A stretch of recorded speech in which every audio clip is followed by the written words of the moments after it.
కృప చొప్పున నన్ను కరుణింపుము. నీ వాత్సల్య బాహుల్యం చొప్పున నా అతిక్రమం తుడిచివేయము.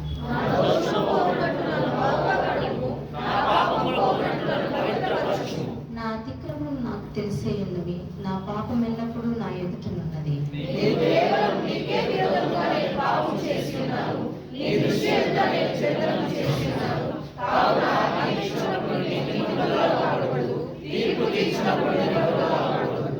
నేను పాపంలో పుట్టినవాడను, పాపంలోనే నా తల్లి నన్ను గర్భము ధరించెను.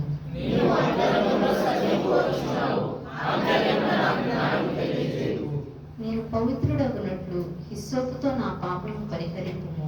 హిమము కంటేను నేను తెల్లగా నుండినట్లు నీవు నన్ను కడుగుము.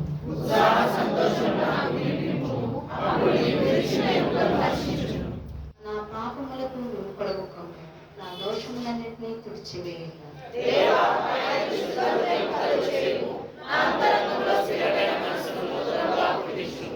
నీ సన్నిధిలో నుండి నన్ను త్రోసివేయకము, నీ పరిశుద్ధాత్మ నా యొద్ద నుండి తీసివేయకము.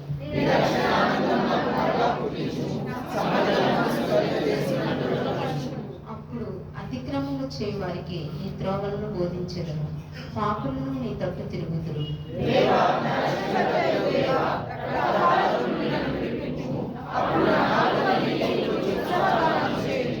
ప్రభువా, నా నోరు నీ స్తుతిని ప్రచురపరిచినట్లు నా పెదవులను తెరువుము.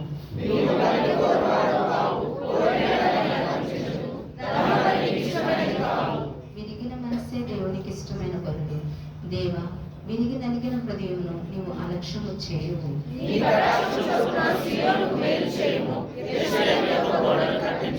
చివరి వాక్యం అందరం కలిసి చదువుకున్నాము.